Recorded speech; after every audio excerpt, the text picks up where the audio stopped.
Welcome to eDiscovery Leaders Live, where I get a chance to chat with luminaries in eDiscovery and related areas. This broadcast is sponsored by Reveal-Brainspace, the industry's leading AI eDiscovery platform. Don't forget to subscribe to watch me, George Socha, weekly with leaders in eDiscovery. Thank you for tuning in.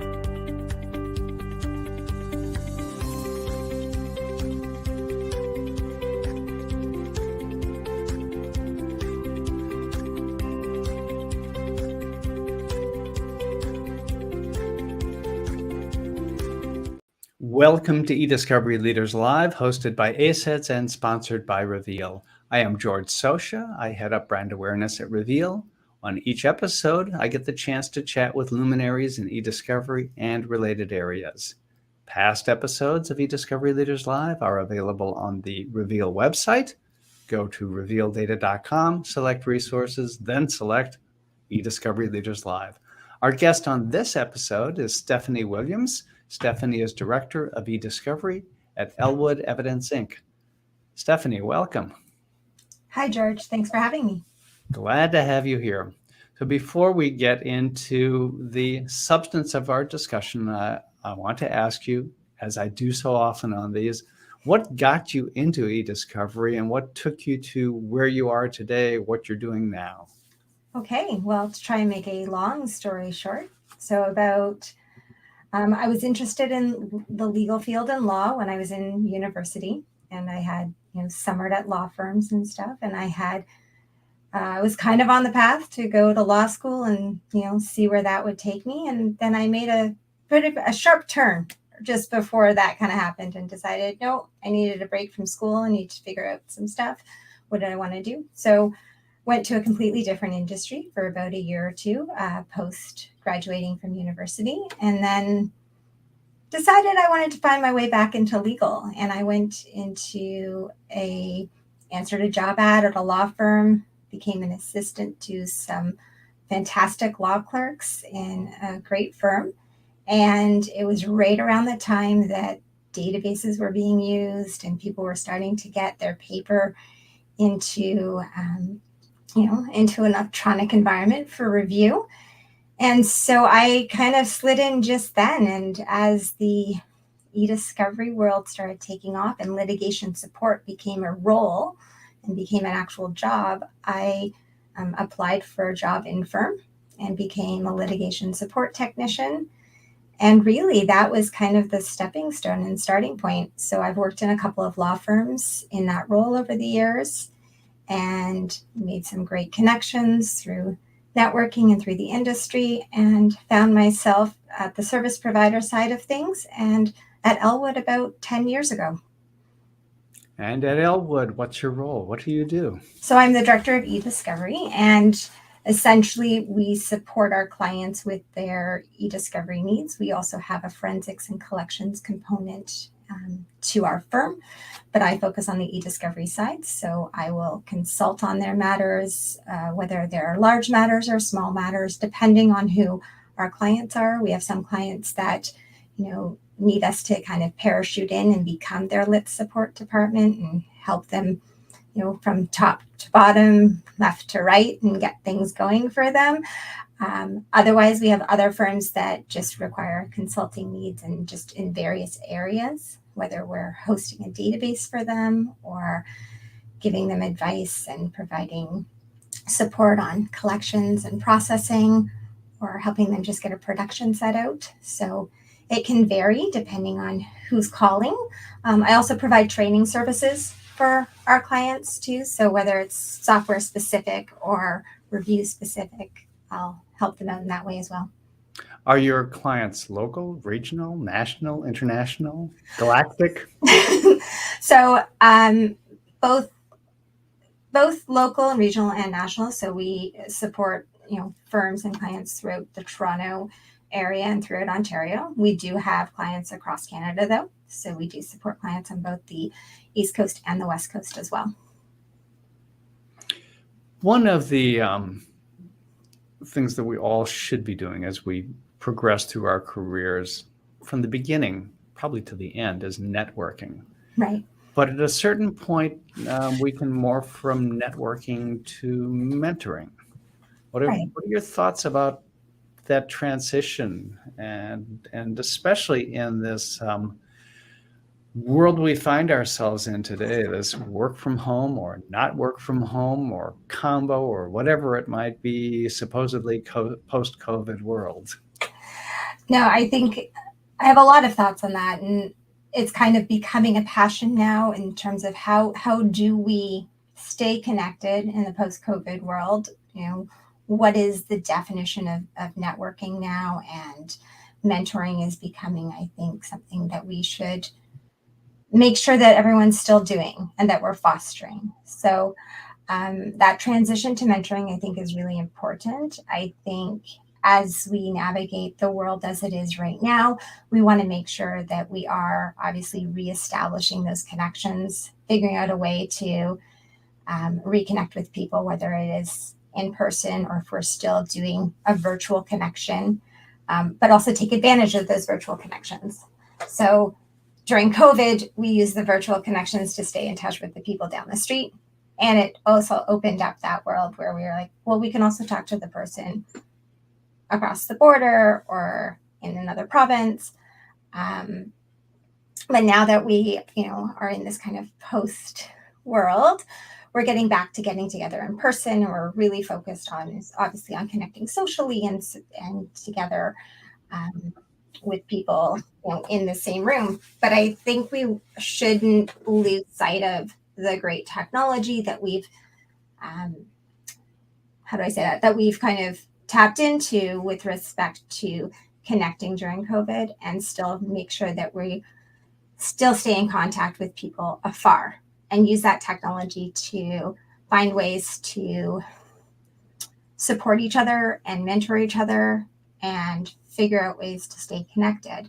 So your question was more about the mentoring side of things. And so with mentoring, I think it's really important that as we get super excited to get back together in person, that we don't lose sight of the fact that we still want to not just see each other, but support each other and help each other and still help each other grow.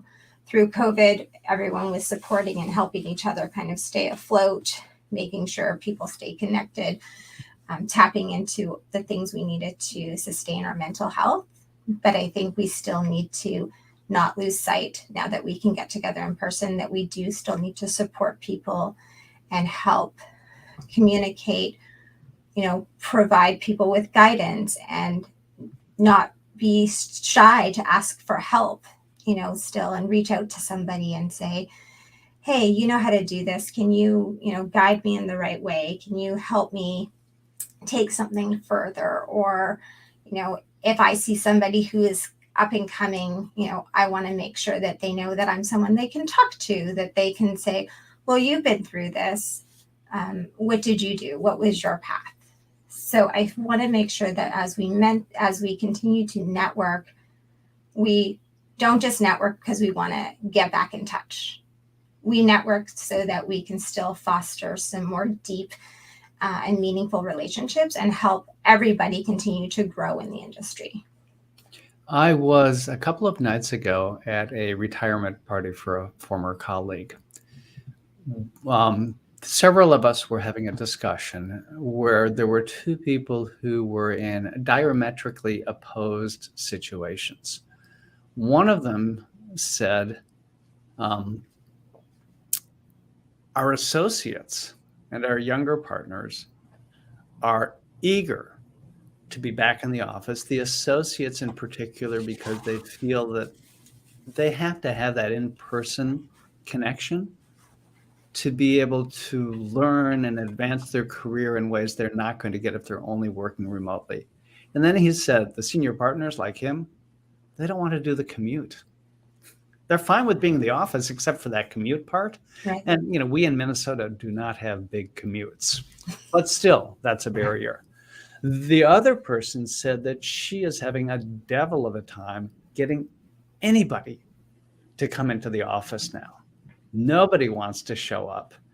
And she feels that as a result, there isn't an opportunity for the type of training and mentoring she thinks the younger folks especially need.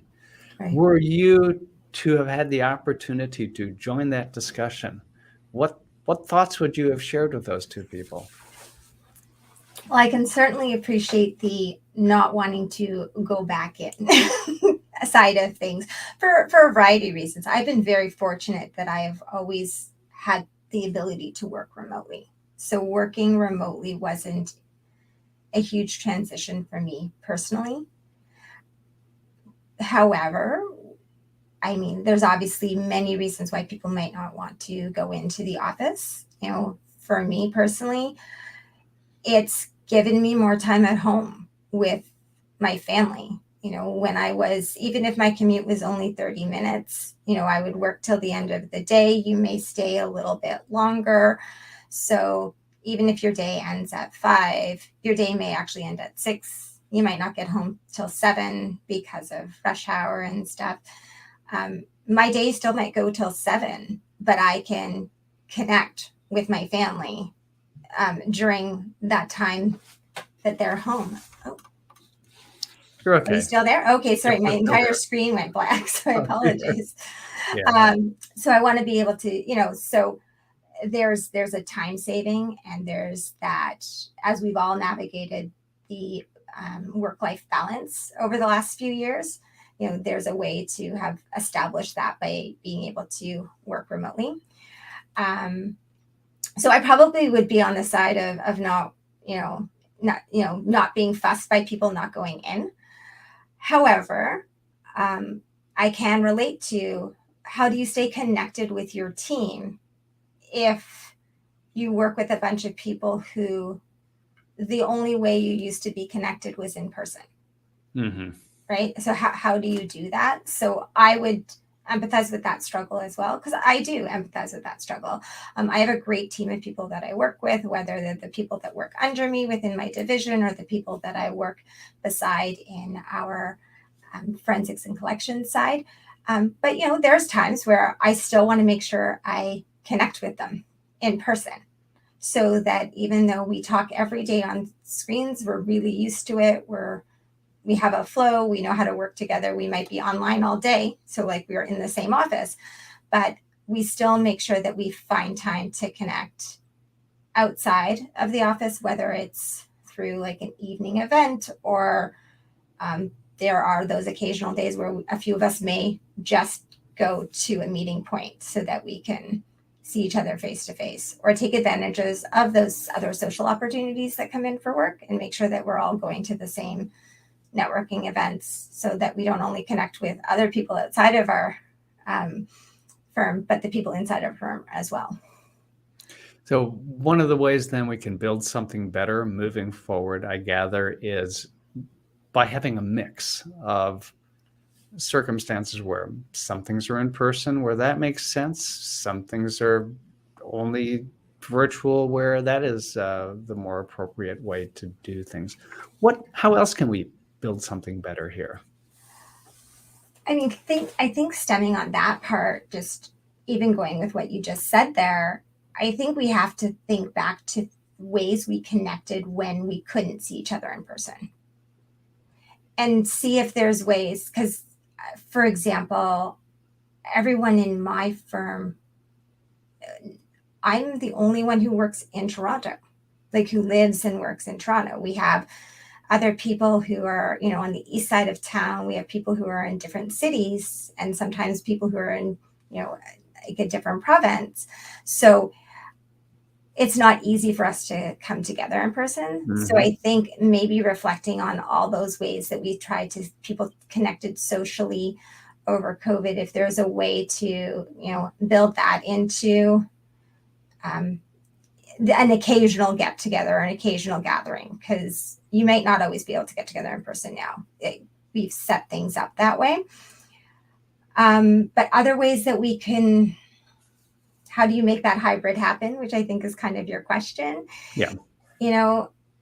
It's hard to say. I think if it's like a big group of people, if you have a large firm, take advantage of breakout rooms, take advantage of, if you're on an online meeting, make sure you kind of break people up into smaller groups and get people mingling online so that they can talk to each other and, act as if they're sitting at that same table in that lunchroom for that lunch and learn, so that they can share ideas and reflect on what's being communicated that day in that seminar that they're together for, or that, town hall that they just listened to, for everybody who had to come and watch a town hall. My husband listens to town halls all the time, but he, takes advantage of his chat channels so that he can be talking to his team about what's going on, or they need someone to volunteer for this. Maybe our team should be volunteering for that. Use the technology that has saved us for the last couple of years and helped us, sustain our work, and continue to use it to complement, our new way of living, if that makes any sense. How does then this circle back to the workday and how people work more effectively with each other? Right. Well, I think so. A lot of things I hear about, and again, it's all from hearing because I don't have this personal experience.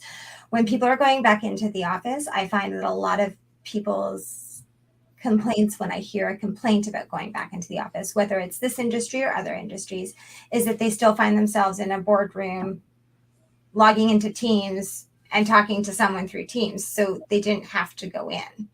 Mm-hmm. So I think whatever the design of people coming back into the office is, they have to think about, well, we want people back in the office because we want them to be together.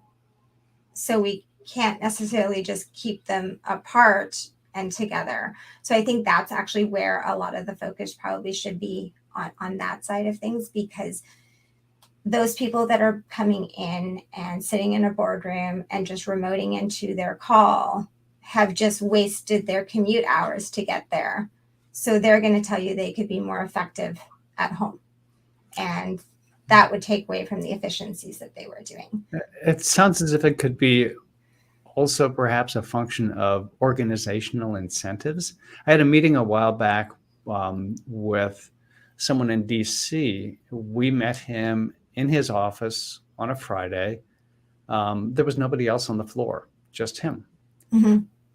And he was quite pleased to be there on a Friday when there was no one there, as opposed to a Tuesday, Wednesday, or Thursday when most people who had to show up would show up. Yeah. One, there was no one to distract him. And two, for him, for where he lived and where he worked, the commute was much shorter on Fridays than it would have been on those other days. So it seems there must be the wrong incentives there. Yeah. That can't be the behavior they really want to encourage. No, and I've heard that too. When I ask certain people if they're going back in, I hear, they have to be in 2 to 3 days a week. So they're doing their best to schedule it for Tuesday, Wednesday, Thursday. I've heard some people say, that's been discovered or uncovered. So people are now saying, well, you have to be on either a Friday or a Monday, but there's still, people are trying to find like the lighter Friday to come in, or the busier Friday, or what have you. So yeah, I agree. Like, I think they have to figure out why people want to be together in person, and use that as a stepping stone to bring them together. Because I think if people feel like they just have to come back and sit in person, then they want to know the reasons why. And obviously, sometimes it's for business function, like this has to be done in person, But if it's just because you want to get bodies in the office, then I think some other thought has to go into around to, and like you said, an incentive to bring them there. You said something earlier about our industry and other industries. Mm-hmm. Back when I first got out of law school and started at the first firm I was at, the senior attorneys who were the name partners who had started that firm many decades before were lamenting how much the legal world had changed since they got out of law school. And that they felt they had a community. Everybody knew everybody else, everybody, not just within the firm, but the attorneys they practiced against, as well as ones they practiced with. They knew each other, they knew each other's families, they saw each other in court on a regular basis, which meant they had to coexist much more peacefully. They weren't just dealing with someone once in a career and never again. They were complaining that community was gone and that it was becoming, if you will, an industry. What are your thoughts about where we are at now and where we should be and how we could get there? I can feel that. I feel that. I think that's been my biggest thing. I've never wanted to say that I don't want to work remotely, because I do. But I have struggled with the sense of community, whether it's the community within my own workplace is fantastic. But, there are days where I still might not talk to people for 10 days because we're not sitting in the same space. Mm-hmm. So you do lose that sense of community even within your own workspace. But outside of it, since in-person events have started again, you definitely do feel that community. Like, I've gone to several networking events, evening events where you get together and you get to see colleagues you haven't seen for a while, and you get to talk to them, and you instantly feel this community that you haven't felt for a long time. So I definitely think that that's the next phase, is how do you still sustain and bring back community with whatever working environment you decide to work in. So if you decide to stay in a remote environment, I think you have to figure out ways of building your community. Because you may think that we're a firm or we're an office. Of course we have a community. But I think it has to go beyond just, a weekly meeting or a daily meeting. There has to be some sort of interaction, so you feel like you still know these people that you're working with, and you don't just know them in their professional capacity. Not that you have to disclose everything about your life or anything, but you want to be able to say, feel like everyone, oh yeah, you just did this, that's great. Or, oh, you're going to that event, like, just so that you feel like there's these little touchstones. So I don't disagree that it's possible that industries, whether it's just ours or other industries or various industries, are going that way, where maybe everyone's kind of losing a sense of community, and how do we rebuild that? I would love to figure that out. I'd love to be the one to figure that out. I don't think that's going to be me necessarily, but it's something that I do try to figure out.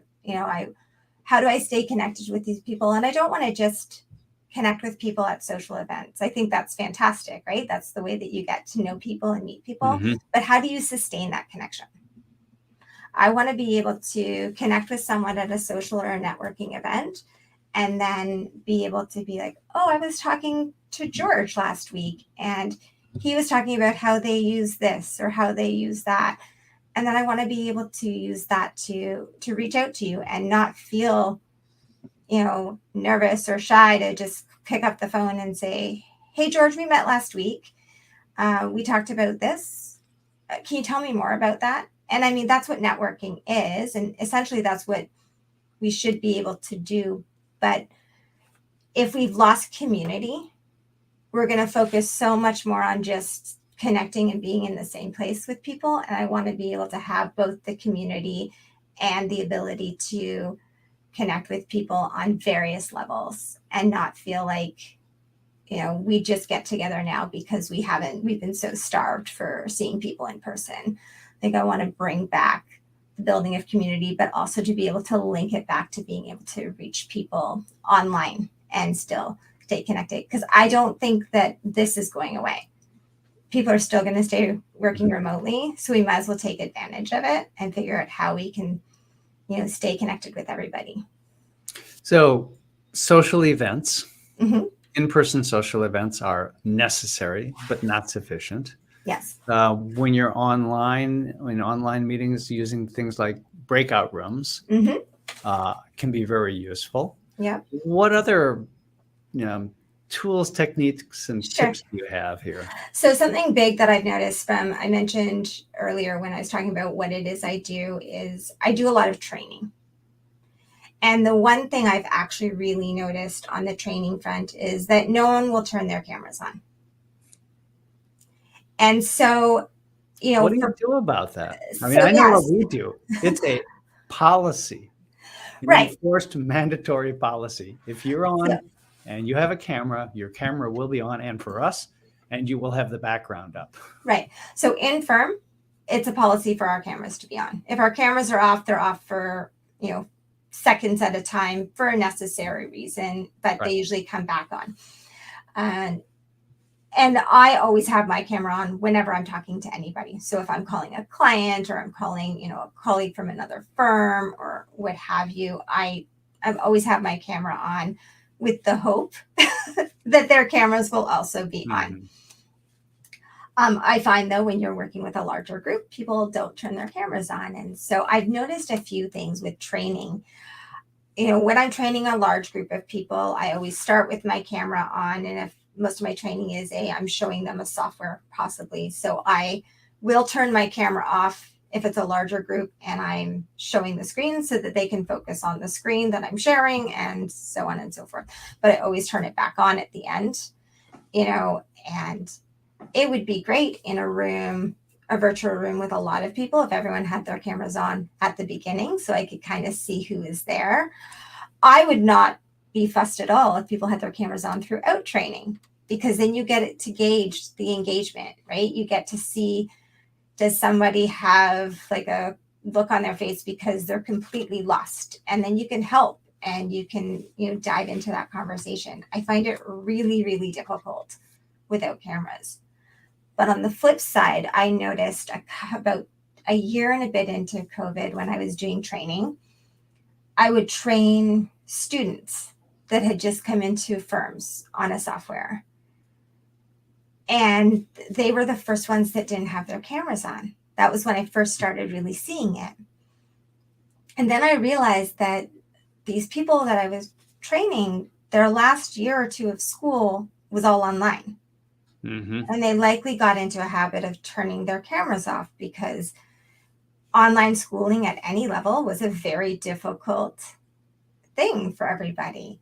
And so I wonder if we potentially have a group of people that are coming up that aren't going to have their cameras on because they've come out of an environment where they did a lot of online learning and it was just easier to turn off their cameras. And so I think seeing somebody, whether it's in person and physically in the same room or online, is a big part of it, because you have to engage.